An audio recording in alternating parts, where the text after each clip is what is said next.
After Hours is brought to you by The Hourglass. The Hourglass, advancing watch culture across Asia Pacific for over 45 years. So, audience, thank you so much for tuning in to the Man of the Hour podcast. This podcast is brought to you by The Hourglass. So we want to thank Mr. Michael Tay from The Hourglass. And we've just all watched the episode. It's the season finale of the MB&F episode. It was, from my perspective, a very emotionally stirring one. I've got three guests here. I've got Charris, Arnaud, and Thibault. And I want you guys to all learn a little bit about their origin stories with MB&F as well.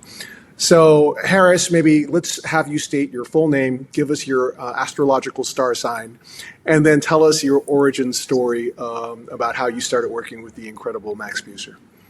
Okay, so the full name is Charris Yadigaroglou, and yes, I did take a few years to master that. Greek name, Swiss mother, so I do have mixed genes. I've been with MB&F, believe it or not, almost 15 years now, so it's been a long time. The story, to make it short, is I was actually interviewing with another big brand, watch brand, very prestigious one. The process was endless. I mean, literally 5 or 6 months into interviews. And Max, who I knew at the time, who had become a friend on the side, I actually had lunch with him to ask for his opinion on the whole process. We talked over lunch, about this other brand and why it was so complicated. And at dessert, as a joke, he told me, if it doesn't work out or if you change your mind, come work for me. And, I'm like, what the hell are you saying, Max? If you are serious, I will drop everything and come right away. And it was a joke. But that joke, a week later, turned into a contract, believe it or not. Max had no reason to make an offer. He couldn't afford me at the time. There was no position, no open position. It was a very small company, 6 or 7 people. But yeah, that was striking to me how on one hand, a big brand, was 6 months into interviews and still no decision.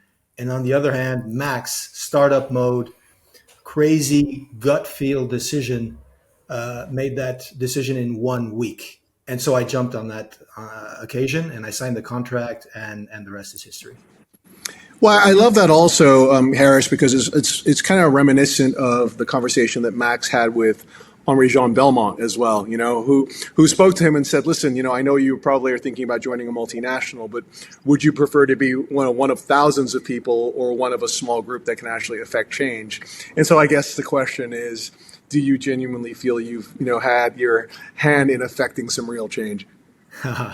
Absolutely. That's the number one reason probably, well, it might be number two, because number one was Max and the amazing products he was, coming out with at the time. But yeah, that sense of I can make a real difference, I can have a real impact, I can actually, get my hands on everything in this company. That's what made me, opt for this opportunity. Totally. Well, I love that. And Charris, it's probably not a mystery to you that you're one of the most beloved dudes on the independent watch scene. Well, probably in the watch industry in general. I honestly, and maybe you guys can back me up here, I've never met a single person in the industry which can be very gossipy, which can be a little bit like a school playground, who's ever had a single bad word to say about Charris. I'm blushing. Thank you, Wei.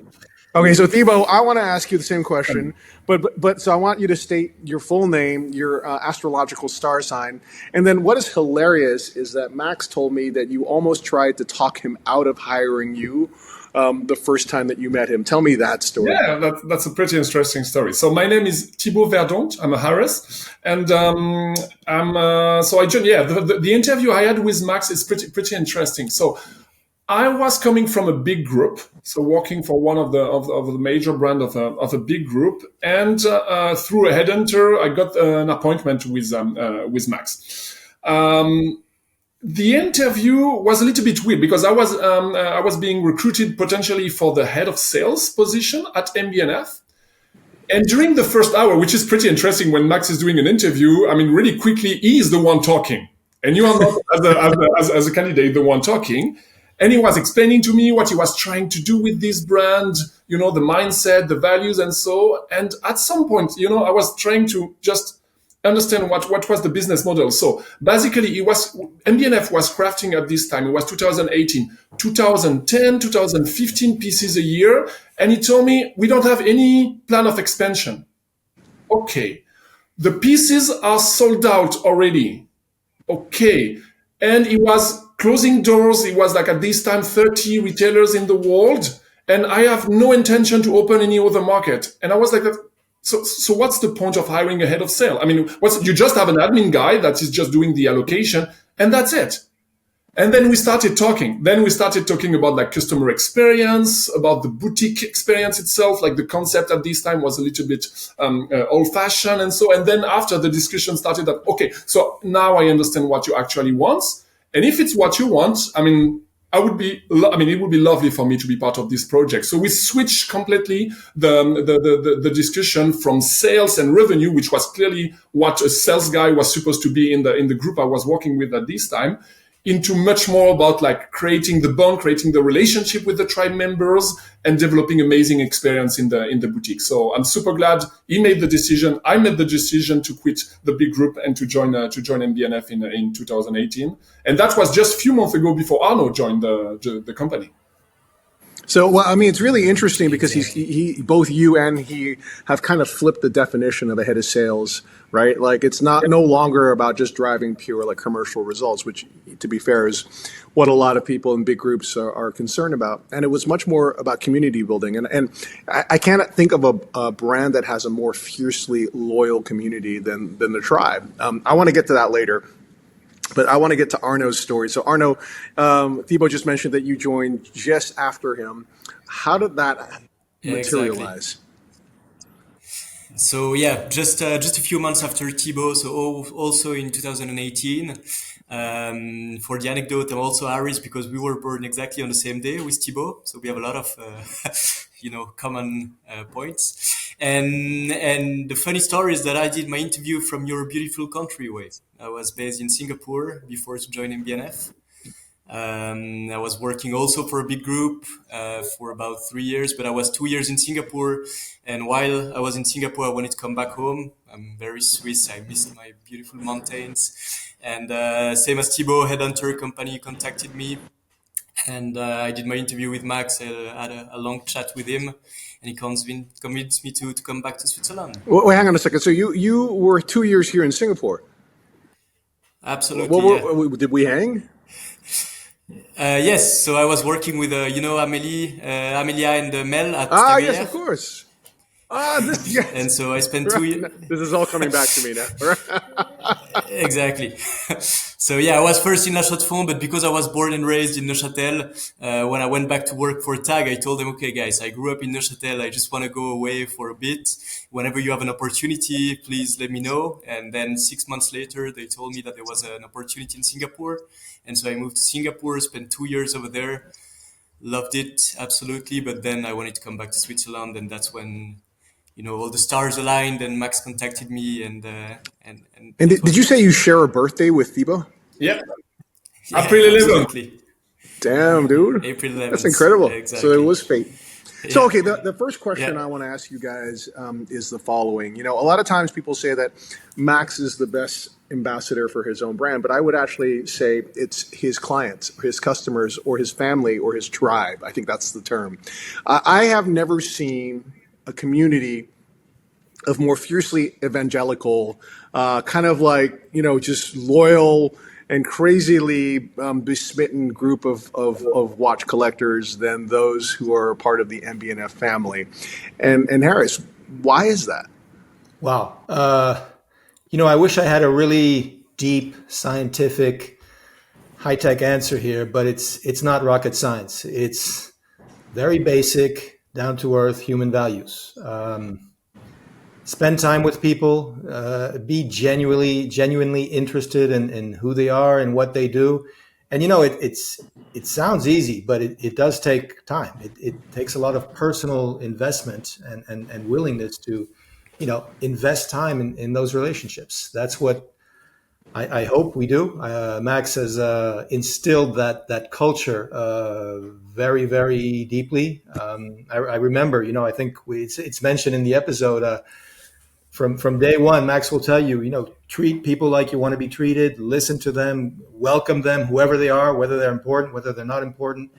Yeah, that's basic old-fashioned human values. And I think people sense that, especially, when they don't get that perhaps from other larger corporations or whatever, and they enjoy it.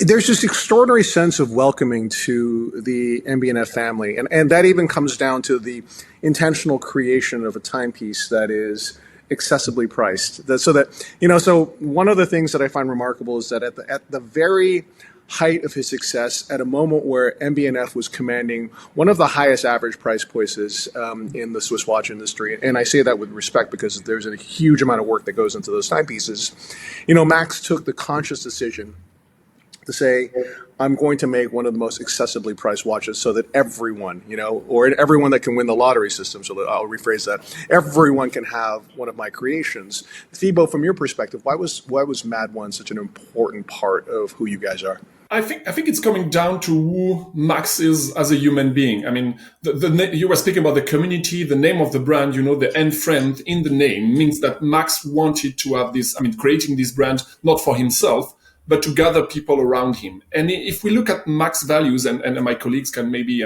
confirm that from their point of view, but Max is also someone that is extremely generous. And we've seen that with the 20th anniversary a lot, but earlier in this process as well, he was in a situation where he had a lot of friends and family members, and we had as well ourselves as team members that were unable to get access to the creations of MB&F because clearly the price point is extremely high.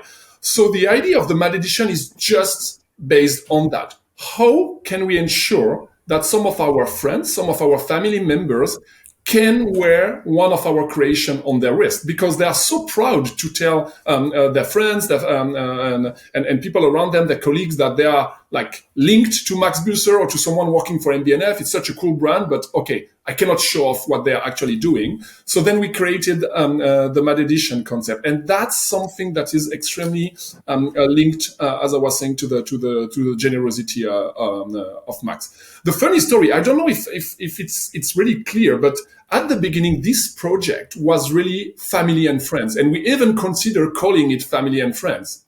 And then I remember one of the debate because it was during the Zoom, during the COVID period, so we were all spending hours on Zoom.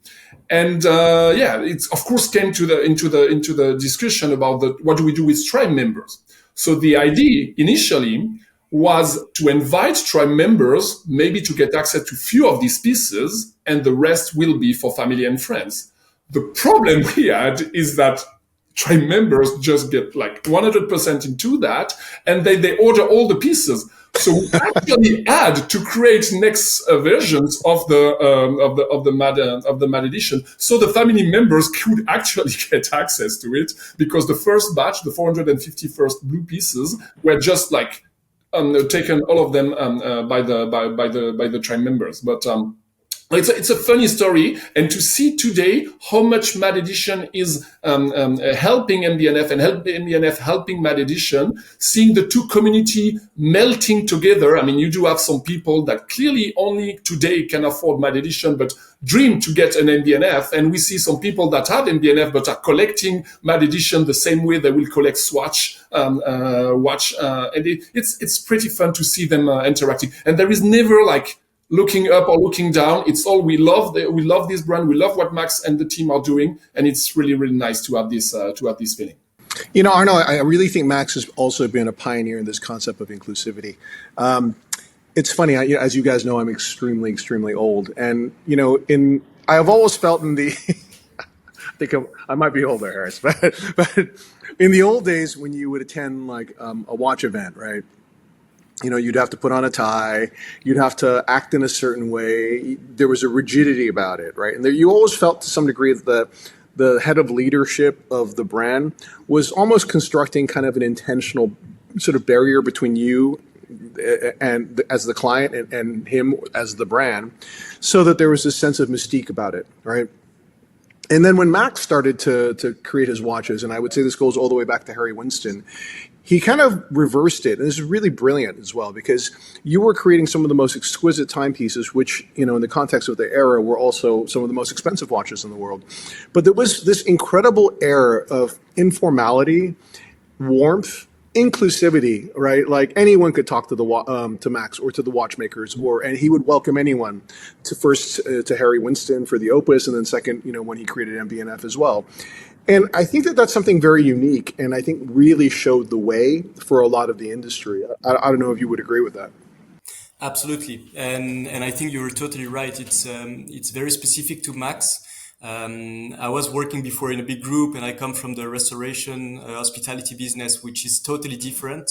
And whenever we do events with collectors, or well, you've been to many of them, but the connection that we have with those collectors is so unique in the sense that we just feel we are hanging out with friends, and we never feel like there is a collector and a guy from the brand. It's always just genuine relationship that is coming down from Max directly. And the way he interacts with us and he interacts with his collectors just shows us the way and how we should behave with people. And it's so comfortable, to work in those conditions, because it's not work anymore. It's just hanging out with friends. I've met some of the most incredible people thanks to MB&F. Right. You guys were kind enough to invite me to the first gathering of the tribe, which was this incredible event in the Maldives at Patina. And, you arrive in the mainland and then you take a boat across, right? And the boat ride's about 45 minutes. And I happen to be on the boat with a client and friend of yours named Wen Xie, right? So for those of you guys who don't know who Wen Xie is, he's an absolute legend in Silicon Valley. He was one of the managing partners at Kleiner Perkins before he went off to go do his own thing. And so we're on this boat for 45 minutes, just rapping about watches, and in particular, MB&F. And occasionally his phone will light up and he'll kind of look at it and then he'll just put it down, right? I got off the boat after almost an hour only to realize that he was talking to me while Silicon Valley Bank was imploding, right? I mean, it's just crazy. And as soon as I got off the boat and I found out this news, I think our mutual friend Vasu was, telling us about this, and it was a very heavy moment for a lot of people who are in tech. I said, hey, Wen, I'm so sorry. I didn't mean to monopolize your conversation as all this kind of crazy stuff was happening in your industry. And he said, Wei, it's fine. We, know where our positions are. We're not going to go crazy and try to extract our cash or anything like that. No bank can survive a run. And the ethics of our company and my personal ethics are not to compel that to happen. And then he turned to me and said something really interesting.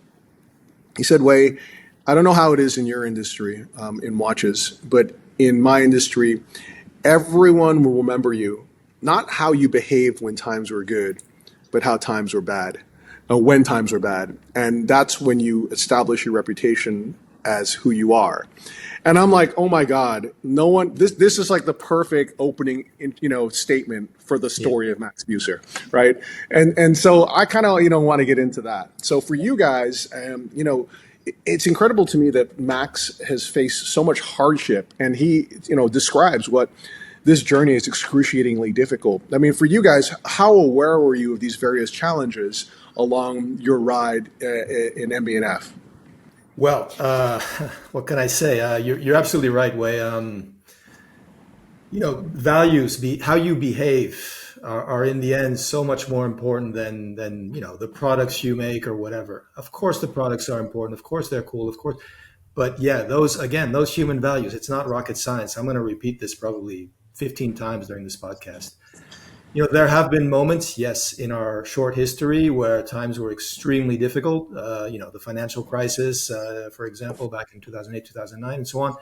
Every time we've had one of those crises, the plan has always been the same.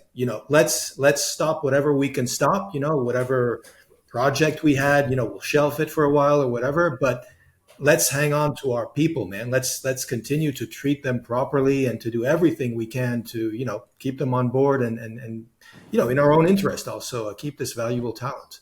That has always been the plan. We'll figure the rest out. And again, it's basic human values. I wish I had something more intelligent to say, but it boils down to that in the end. If I may, Harris, the same way Wei was describing the switch from the suit and tie, into like the more casual outfit of Max is exactly the same. The mystique you were describing before about the big brand never communicating on any hassle, it's always perfect. Everything is always fine. And I remember Max telling me that in 2008 and 2009, you were going to the Three Kings at night in Baselworld, and all the CEOs of the watch brand were there. Yeah, it's amazing. We are doing so fine. And they knew to each other that it was, every one of them was struggling.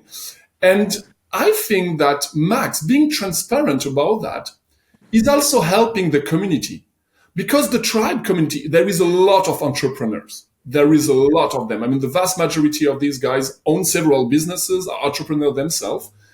And what do you think? They prefer to talk to someone in front of them that has the same struggle, that are discussing about like, okay, I'm struggling with that, I want to improve that. And so, that's what they love with Max as well. And when you're going to this event, you were speaking about the gathering, could be collectors' dinners, and so you meet other entrepreneurs that are okay to discuss about what's going well and what needs to be improved.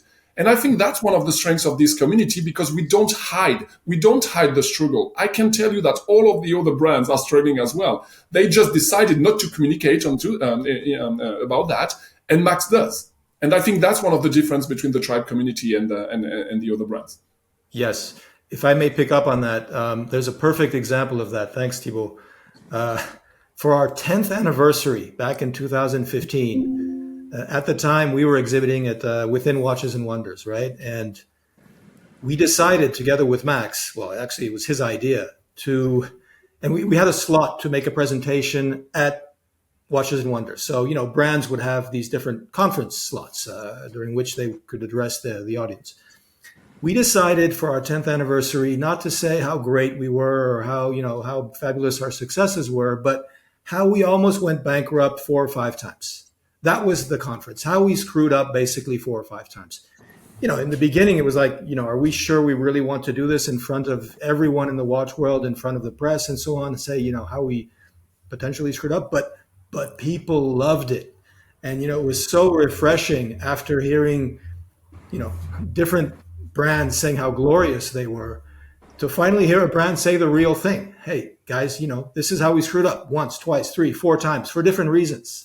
People loved it and they learned a lot. And I think absolutely right, Thibault, our entrepreneur clients, that's the kind of stories, that's the kind of exchange they want. I absolutely love that. And I think that we learn so much when you're open about challenges or defeats that you had in life. From my perspective, as someone that would hope to be a father in the future, right? I just got married in December, as you guys may know. I think about this a lot, and I'm like, what's the biggest lesson that you can teach someone? And I think the biggest lesson that I would hope to impart on my kids is that failure is not an absolute. It is a natural part of life, and it's an opportunity to grow and become stronger, right? Like something as simple as like, you want to learn how to play tennis, right? And there might be a natural aptitude towards certain things, and you may really suck at having your backhand, right? So you need to understand that and then compensate for that by learning how to overcome that or be really good at that, And I think that is like, so I remember, Max, like out of the blue in the gathering of the tribe, he turned to me and he said, Wei, you always have good ideas, but you need to work on your follow through and right, because your follow through, sometimes you try to do too many things and you don't focus enough on executing things to the best of your ability. And if I may say, you oftentimes, or not oftentimes, but you have in the past trusted the wrong people, right? And I realized after, first I was a little shocked because I'm like, hey, Max is like really, digging in here. And then I realized, first of all, that he was right. And second of all, that his criticism was coming from a place of love. Because in the end, if he didn't care about me, he would just be like, yeah, you're fine, you're great, whatever. But the fact was he actually saw this opportunity where I could hopefully get better, And over the last couple of years, I mean, as I was trying to put this TV show together, I was like, that kept coming back to me, right? Because it was like, it's getting hard. I could easily go and do something else and not be focused on this. But I remember Max said that you have to execute completely, right? And you also have to trust the right people. Now, I have no capability in terms of creating the visual dynamics of a TV show, but somehow I was like, okay, I really have to make sure I'm working with the right people this time and do the research. And it doesn't necessarily mean that has to be your best friend in the world at all. You have to respect each other, but you also have to, like, there has to be that sense that they're also striving for excellence. Otherwise, there's no point, 100%. 100%. Sometimes it does come across as kind of harsh. So people sometimes are a bit surprised that, honest feedback Max can give. But yes, it usually, if he's giving the feedback, it's because he cares about you, as you just said. And it was a huge lesson, and actually was the recurring mantra that I would hear in my mind with Max's voice to make sure I got this freaking show done. And I hope it's well executed. So. Yes, if I may say so, congratulations on the execution. Wei, this is brilliant. So, thank you, gentlemen. No, it was important. Absolutely. Nothing means more than to hear that from you guys, and so thank you very much for that. We talk a lot about in this era in terms of leadership what ethical capitalism is all about. One of the things that I really love about Max is this whole idea of karma, right? And I don't think it's something that he's conscious about. It's not like he's like, okay, I'm going to implement this as my philosophy. But for example, when he had to be rescued in HM1, which we learned about in the episode, there was one watchmaker in particular that he forged a bomb with, and that is Mr. Stephen McDonald, right? And then later when he realized Stephen was in trouble, he took it upon himself. He doesn't say it, so because I think he's trying to underplay how big of a deal it was.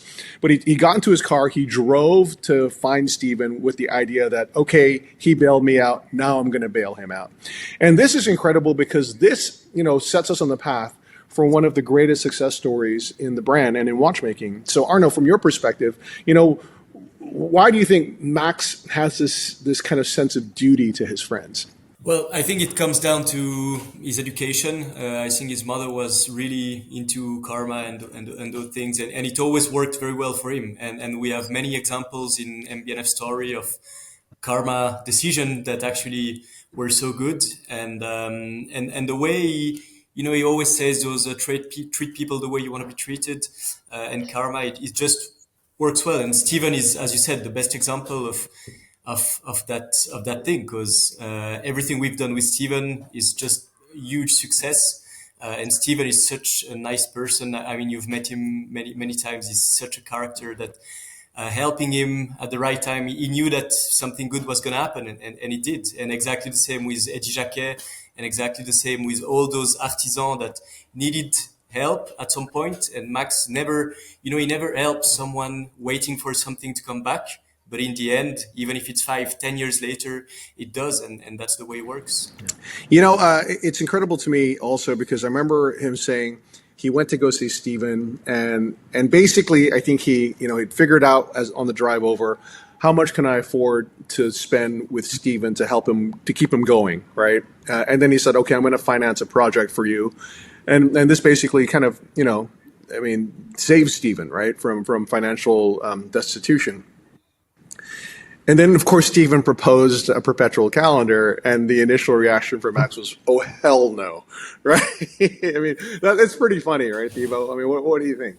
Yeah, I think. If I understood well, I think with Harry Winston, he had some really, really bad situations with perpetual calendar that were called internally the boomerangs. Because the moment you ship them back after an after-sale service where you are trying to make them work, the client will send it back 2 weeks later because it was again broken. So I think Max got burned with perpetual calendars, and so when Stephen came with this idea, the first reaction was no way on earth I can do that.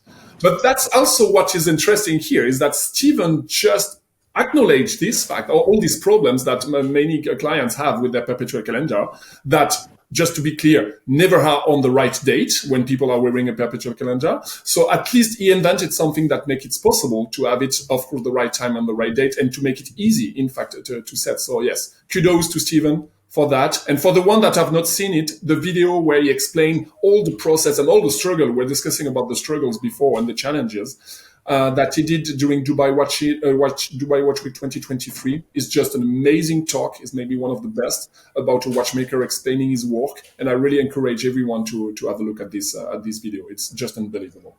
Yeah, Harris, I was in the audience in Dubai Watch Week when Stephen did this talk, and it was a standing ovation. And I'd never seen kind of wizened, hardened, like watch, nerds, honestly, on the verge of breaking down in tears, because, you realize what extreme hardship that Stephen puts himself through.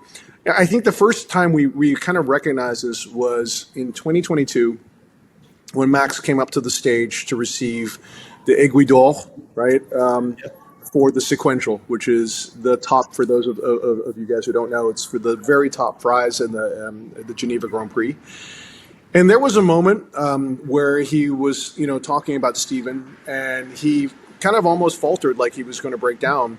And I think it was because he understood the incredible burden that Stephen puts himself through. It's crazy that these two personalities met, and in some ways Max kind of helped Stephen to shape his concepts and give him an outlet for his creativity, which he may not have had if they hadn't had that sort of like moment of meeting. 100%. It's usually you don't realize when you're just hanging around with Stephen. He seems like a totally okay guy, who has a normal life and has normal relationships and so on and so on. But he is so intense inside. I mean, he hides so much of what is going on inside his brain and his heart and his body. It's difficult to believe. And yeah, there are sometimes little cracks like that talk at Dubai Watch Week. By the way, I swear this is true. Hours before that talk, Stephen basically told me I'm not giving it. Wow. This was like at 2 or 3 in the morning, the night before. He said, I'm not doing it, Harris. I can't. This is too much. This is, no one's going to be interested. I don't know what I'm going to say. I had to convince him, Stephen, please, this is Dubai Watch Week, by the way. A lot of people will be in that room. You can't just not show up, but you'll be great, dude. And he was great. So yeah, same with the GPHG ceremony. You're right. He just couldn't handle it. So there are moments when we kind of sense that, it's not easy going, behind the scenes. He just takes these projects so fully. He lives them. I mean, it's amazing what goes on during those months and years of development when he's working on these projects. It's crazy. Yeah, it's absolutely crazy. I realized after Max explained it to me that so Stephen couldn't be in the audience because he was so emotionally connected to the creation, of everything that he's done, but in this case, the sequential, that should it, somehow be in his mind rejected, I don't think he could have dealt with the emotional trauma that would create. And he said he was sneaking off during a family dinner to check his phone just to see what was happening and so on. And the sense of overwhelming sort of vindication must have been incredible. It's also interesting because I think that there's been several moments where he's thought about just stopping because what he goes through for the birth of these creations is so taxing to him, And then it was funny because during the episode, he did say he's working on a third thing, and he said it's unlike anything that has been created before. And he said, and none of you guys had seen it yet. You knew the basic concept. So all I want to know is, and you don't have to tell me anything about what it is, but have you seen it yet?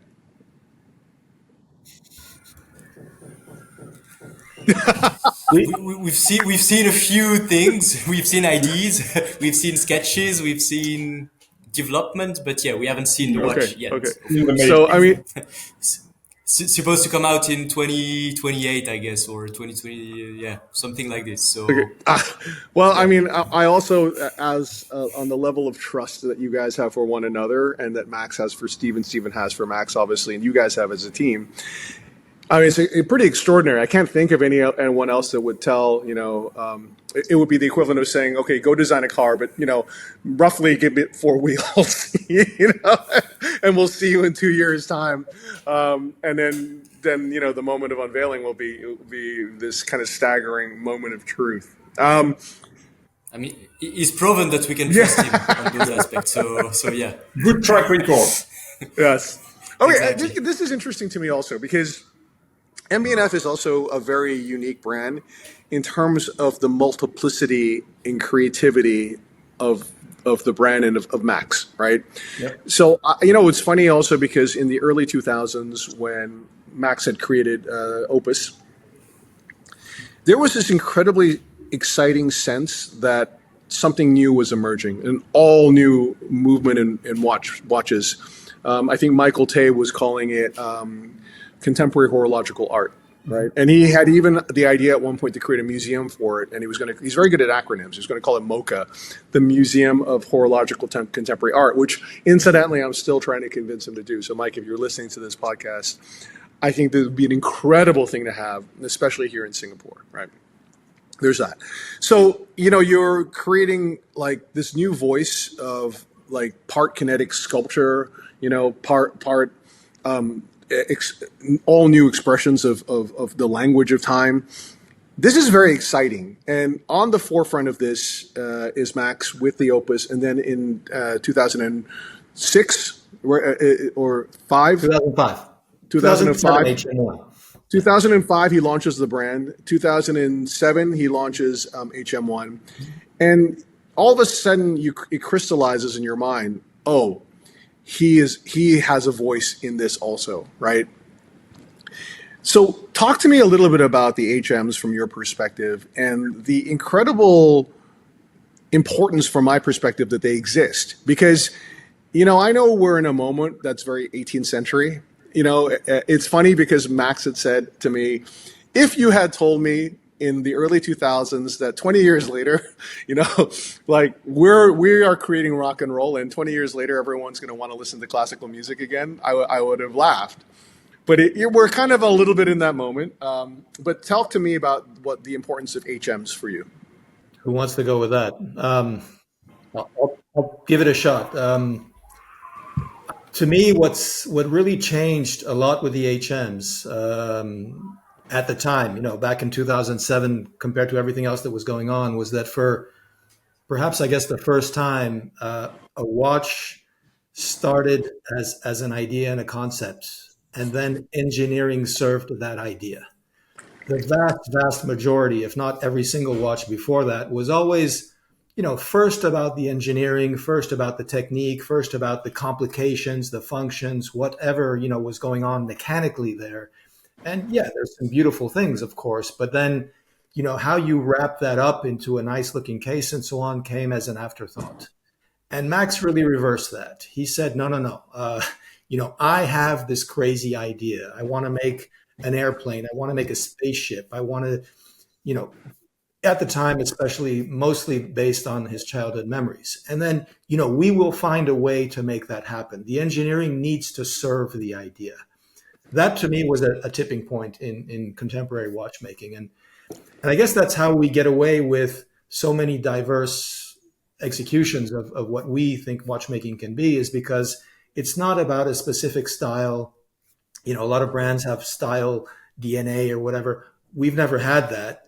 We just like to make stuff that has a strong idea, a strong concept, and the engineering then makes it happen. I think that's what the HMs are about.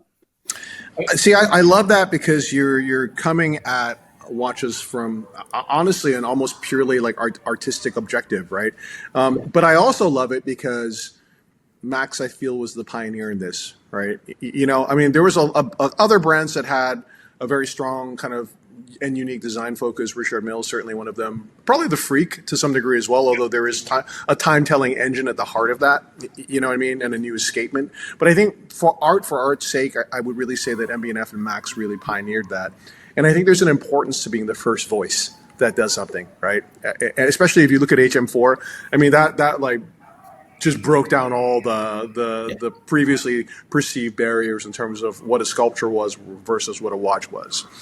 But at the same time, And again, this multiplicity and creativity, you've got the LMs, right? And I also love the LMs because they're kind of like an homage to the golden age of watchmaking in the 18th century, especially in the collaborations with Stephen, but beyond that also, there's a real horological merit to them as well, right? Like the LM Perpetual is literally the most foolproof perpetual calendar that you can get into, maybe with the exception of AP's new 7138, but this was created many years ago at a time when perpetual calendars really would all break. You know, if you just breathed on them too much, right, they would just break. Right, and then the sequential, which is a completely unique execution of a chronograph as well.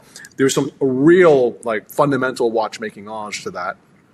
And then you have the SPs, which I don't even know exactly how to describe them, and certainly the GPHD didn't seem to either. Joking, but right, but I don't. I mean, it's like a really unique, kind of very compact size, very cool, transparent, neoclassical modern watch, right? I don't know how else to describe it. And then on top of that, you've got the Mad projects as well, right? There is no other brand that has that level of multiplicity. How do you guys find what, I guess French luxury houses love to say, the red line? Like, what is the interconnective tissue through all this? I may answer to that because I have in the last few years traveling the world and meeting our clients, I discovered something really, really interesting. When you were describing the HMs before, and clearly they are bulky, the size is a little bit weird, the shape is weird. And so for many of the clients, that's way too much. It's nice to watch. It's nice to enjoy sitting on the table. It's nice to put on the wrist, but I will never go for a model like that. And what did happen is that after, with the launch of the LMs and all this trend, as you were describing, going to the more classical watches, 2020, 2021, with the COVID, we saw a lot of new clients coming to the brand. And clearly, the vast majority was coming to the brand with the LM.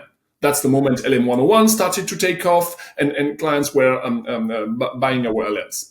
But what is really interesting is that they were getting the LMs into the 2021, 2022, but they were able to also buy the Mad edition. Many of them started. And then what was going on is that one day they were wearing the LM and the day after maybe the Mad edition. And so many of them told me, Thibault, you know what? I got more feedback, more people positive, more people stopping me in the street to have a look at my Mad one that they have to my 101. So I want to get an HM now. And they put Bulldog and they put a HM11 because that's so cool when people are like, what's that? Tell me what you have on your wrist. I've never seen something like that. And I love this feeling. I understand that sometimes the process, entering into luxury watchmaking and buying an HM4 is a pretty, bold move. Even if we've seen some people doing that, but they are really, really, really rare. So today, what we love with the connection between the different brands is that you can start with an LM, you enjoy the Mad edition, maybe it's for your son, for your daughter, or maybe you wear yourself, and then you want a Bulldog and you want an HM11 at the end. And I love this process that we see more and more between in our clients, and we love seeing this evolution into them. That's really cool. It's funny because the only brand I can think of that has kind of that multiplicity is not a watch brand. It's Ralph Lauren. It's funny because I was having a conversation with the ex-COO of Ralph Lauren, and every Friday he'd go to Bedford to meet Mr. Lauren, right? And so he said the first time he showed up, he was wearing a blazer, and Ralph Lauren was wearing a gray flannel suit. So he put on a gray flannel suit the next week, and then Ralph Lauren was dressed like a cowboy. So he put on a cowboy outfit, and then he went to there, and then Ralph Lauren was dressed like an American GI. So he put on a GI outfit, and he was dressed like a sailor. So he was like, he just gave up after a while. But it was really interesting because Ralph Lauren has the most elegant in terms of suiting, right? Like Purple Label is just extraordinary looking. But then you have also this kind of rugged, kind of revivalist biker, kind of cowboy stuff with Double RL. You've got the preppy stuff with Polo. You used to have the equivalent of Mad One called Rugby, but I think unfortunately they discontinued that as well.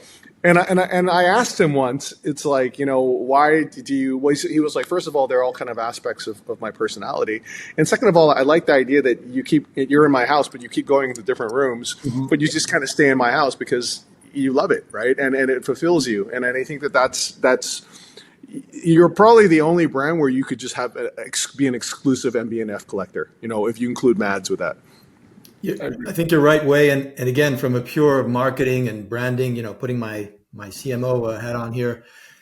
It's because, once again, from day one, Max built MB&F around these values and the why, and not about a specific product and a style, which is, to be honest, the case of a lot of other brands. They have that star product and they just milk it over and over and over. And, that's fine.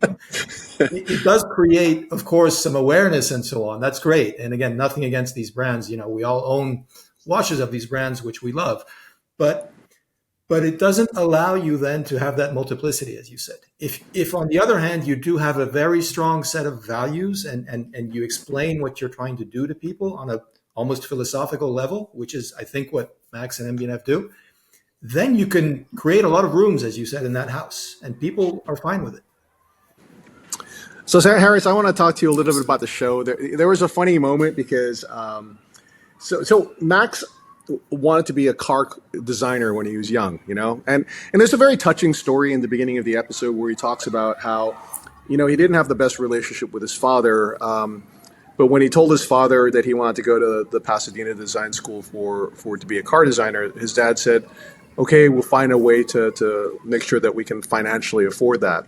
And Max realized that it would be too much of a financial burden on his family. Yeah. And he decided instead to go become an engineer. But he's, I guess, never lost that incredible love for cars. And we were talking a little bit about, what would be a cool, to use the pun, vehicle into this story. And, at some point I was like, oh, yeah, it's too bad that Max has sold this really cool Corvette Stingray. Because it's also such a futuristic and groundbreaking car in the context of the early 60s when it was, or the Stingray, I think 64 and a half, if I'm not mistaken, when it was created. And I was like, well, I don't know. I mean, does he have any other cars that he's kind of working on? And then Harris, you were like, oh, he's got this other car. So maybe you can describe to the audience who hasn't seen the episode yet what car we were talking about. Well, it's the Lamborghini Islero, which most of you have probably never heard of because it was a flop, let's be clear, for Lamborghini. After the Islero, you have a lot of cars like the Miura and so on that came out that were successes. But the Islero is the ugly duckling. It was not a success. But I guess Max and MB&F, we love those stories. We love those stories when a creator, so Lamborghini in this case, just has that idea and continues to push forward. And by the way, assembles a great team around the project. So that resonates with us. That's, I think, what pushed Max more than the car itself, which is beautiful, of course. But more than the car itself, it's the story and the people and everything around it that pushed Max to acquire this new car. Which, by the way, was delivered literally for the very first time. You see it in the episode on the day of the shoot. I mean, Max is driving that car around for the very first time. He's a little nervous. Yeah, that's the story of the Islero. It's an incredible car. It's also, I love this idea of something that was initially overlooked. And then it kind of found its audience, right? Like I think the Isleros now are starting to become very, very collectible. But for many years was, in comparison to the Miura or some of the other cars that were more overt cars, I would say aesthetically overt. You see a Miura, oh, what's that? It's a spaceship, I also love the idea of him in the opening scene of having that parked outside of the madhouse. Because it really is a symbol of Ferruccio's Lamborghini's capability to assemble incredible teams, as well as you said. In fact, the engine, which was designed by Bizzarini, was used for decades, if I'm not mistaken, that V12, right?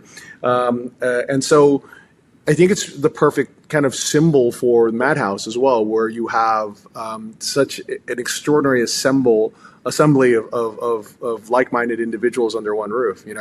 What does Madhouse represent to you guys, Thibault and Arnaud?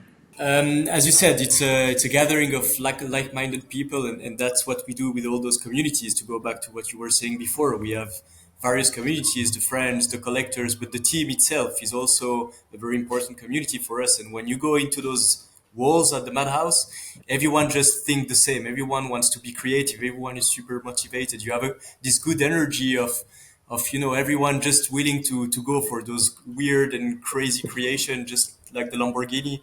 and that's really something that we love, and that's why we make so much visits now. We can finally welcome the collectors, the friends to that place.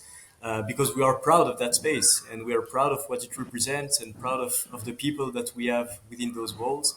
And I think that's the thing that we were missing for that mad galaxy that we have now, that we've created. Something pretty interesting, way as well. If I come back to the previous job I was having, in this big corporation where you do have like the volume-based segregation of duties and so for the work, you do have these workshops that are super clean. It looks like a pharmaceutical company, basically, with the guys with their white clothes and so. And when you do a visit there, sometimes you have the gentleman or the lady coming in front of you and say, "Oh, have a look at this window. You can see the watchmakers walking, like a zoo. Like they are behind this door, behind this glass door, because of course you have some problem with the pressure. You have you want to maintain, for the dust, and so you cannot enter the workshop." And it's the exact opposite at the Madhouse. If you want just to ask the watchmaker, "Can you please move on so I can take a picture of what you're working on?" You can do that, and people love that. Our client, they love this relationship they do have with the team there, so they can identify who is the watchmaker that was working on their watch. They can take a picture with them, and what's the best feedback we are getting when people sometimes finish the visit of the Madhouse? They tell us, we knew Max, so we knew a little bit what type of person he was. Sometimes we know Charris, we know Arnaud, we know you, Thibault, because we are dealing. But everyone in this company is looking the same. They are a bit edgy, they are a bit fun, and you don't have anyone with a tie and a suit, walking on PowerPoint in the office. That's not happening. It's just people like you and me with the passion, smiling, always happy to help, and a bit of fuzzy energy as well. I think there is something you remember with the art pieces that we do have in the gallery, the paintings and the drawings on the walls that shows a bit this feeling and that's the best feedback we are getting from the client. I'm so proud when they are saying that. Being happy to see that the people around us are exactly the same as who we are. It's so cool to have, because for me, it really is kind of the emotional epicenter of MB&F, and you go in there and it really resonates with that energy. It's interesting because a house is just a physical construct, but you fill it with the right people, you give it the right philosophy that unites those people, and it becomes something greater than the sum of its parts. The other thing I really like about it, as well as the energy, it's very even. It's very calm.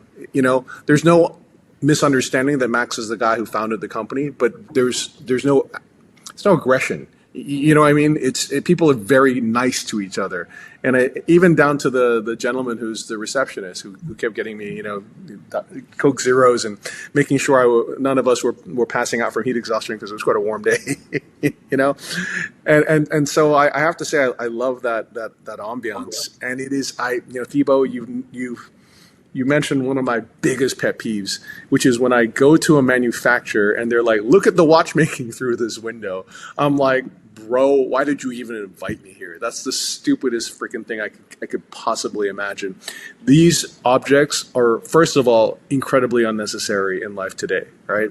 So the only reason for their existence is to give emotion. And if you're separating me from the person creating it, who's imparting the emotion to it through their skill, then you've just done an immense disservice to watchmaking. So I love that you have this incredible, beautiful community there, and it's open.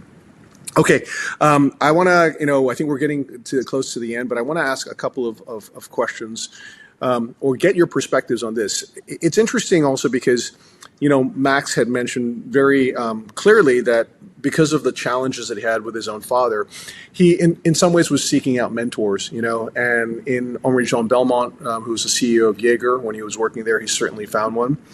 And to some extent, even though he is, kind of a legend and a very sort of intimidating figure, probably the legendary Gunther Blumlein was probably one for him as well. When we were in the Hall de Rive, I didn't expect this, but I was just asking, at what point was he really feeling the lowest in Harry Winston? Because, he joined only to discover that basically they were about to go bankrupt, right? And he said that it was at Basel Fair and there was no plan. I think he'd just done his due diligence on what was going on inside, as they say, under the kimono. And it was dire. It was really bad, right? And then somehow Gunther Blumlein, he ran into him or came over to visit him at the booth, and he was the only one from the Jaeger team because I think they felt a bit hurt because they obviously cared for him a lot, and he asked him like, "How's it going?" And Max, being Max, said in the most sort of unexpectedly honest way possible, "It's incredibly hard." And Blumlein said to him, "If there's anyone that can do it, it's you."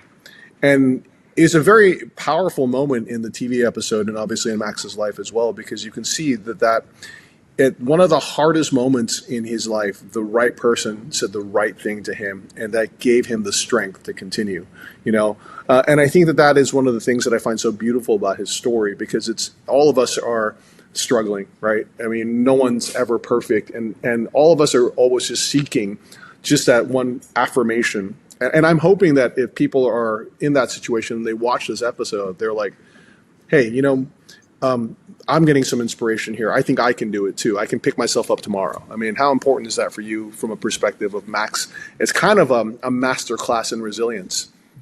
Clearly. And as you were mentioning earlier, Wei, the relationship with his father was not the easiest one. And I do think this figure of Harry-Jean Belnon and Gunther Blumlein, clearly we're not replacing him for sure, but to have someone in your professional life that you see as a leader, going back, coming, visiting. I mean, at this time in Baselworld, I mean, if a Gunther Blumlein wanted to see Max, he almost got lost into the corridors because he was going to the little part with where Harry Winston was sitting. So he really went there just to see Max and to share with him his opinion. I think that's a great moment from the gentleman as well. I want to highlight the fact that from Gunther Blumlein to go there and to visit Max, whereas clearly the team was not really interested into seeing Max again, is showing how the value of the gentleman as well. Again. Yeah, and it worked very well because Harris was mentioning before the why of the company, and today for us it's much more important to inspire people to find their true north and just to be an inspiration in terms of values and that than the product. And I think that's something maybe you got from the Gunther Blumlein, from those kind of interaction. But that's what's important for Max today. Really, the fact that he knows he can inspire people and he wants to do it and it works. Totally. It's, again, not rocket science. I told you I would say it a few times. Treat people like you want to be treated.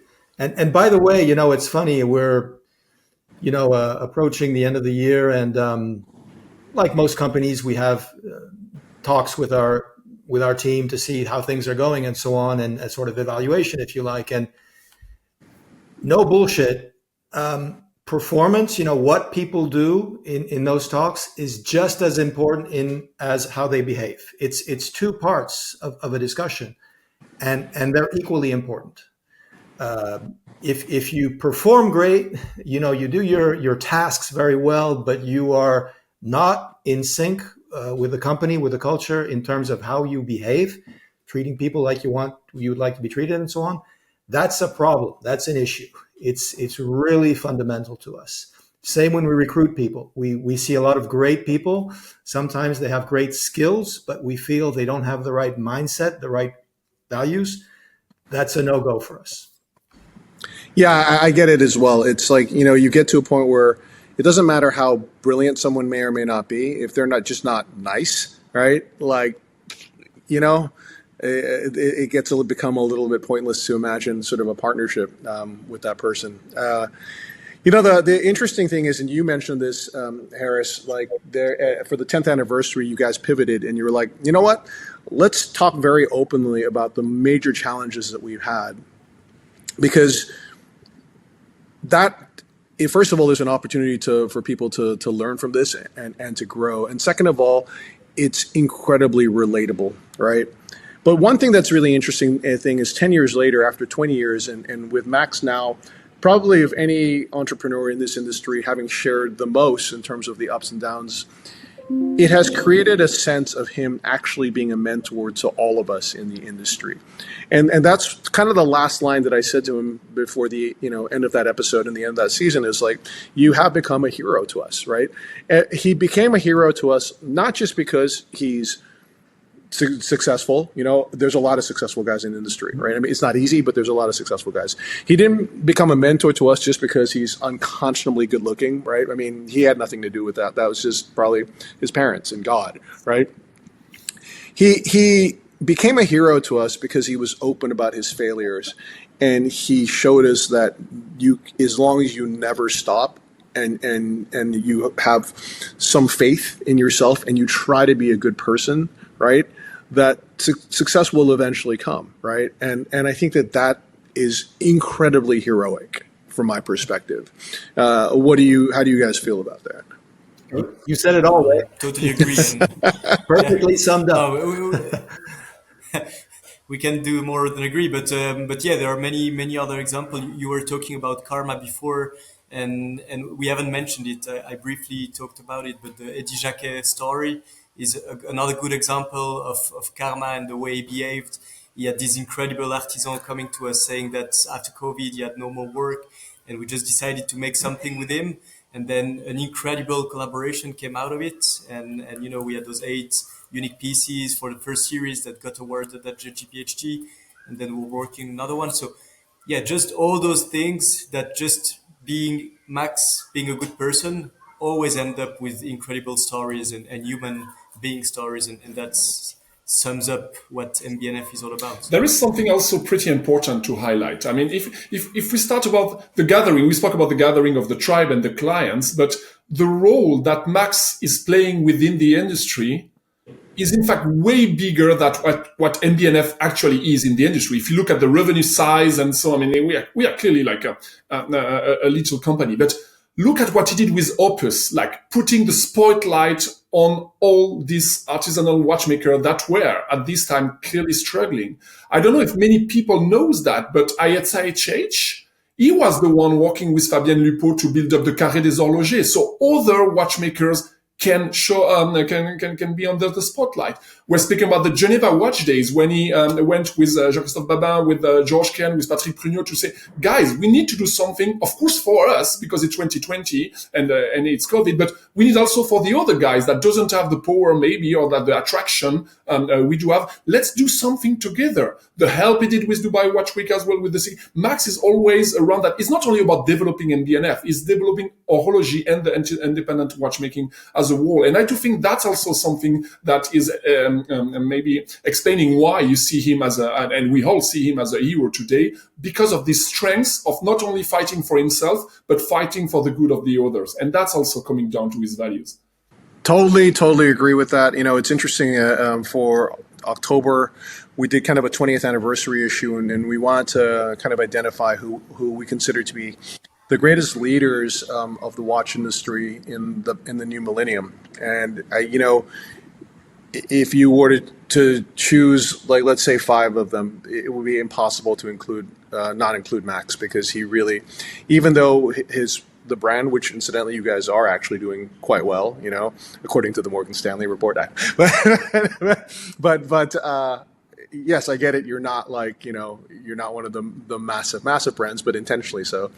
But the impact and influence and power, I would say, that Max has, both as an ethical capitalist, as someone who cares for this industry, as someone who's pushing always an evolution, and as someone who's always been like, hey, let's just be kind to each other, right? And I like him also because he's not fawningly polite. If he disagrees with you, he'll completely disagree with you, right? He doesn't go out of his way to be falsely kind or falsely polite. And maybe that is the greatest kindness, because when he is, it's real, and I love that about him. Yeah. Okay, guys. Well, thank you so much for joining me. Thibault, Arnaud, Charris, you guys are awesome, integral members of this MB&F family, of this tribe, and of this wonderful story. Audience, thank you also for joining us. We really loved creating this episode for you guys. It was a real pleasure. Charris and Thibault are both featured in it. Behind the scenes, I have to say, Arnaud had a tremendous hand in this as well. So these are 3 guys that without them, we couldn't have made this episode. So again, thank you guys for participating. Thank you so much. Wei, thank you so much. Thank you. You are definitely the man of the hour. We're all candid as well. collectively the man of the hour. Thank you. After Hours is brought to you by The Hourglass. The Hourglass is the ultimate showcase for artisanal independent brands and watchmakers such as Daniel Roth, François Paul Journe, MB&F, and Recep Recep'i. Visit one of their 70 boutiques across 15 cities in the Asia Pacific or learn more at thehourglass.com.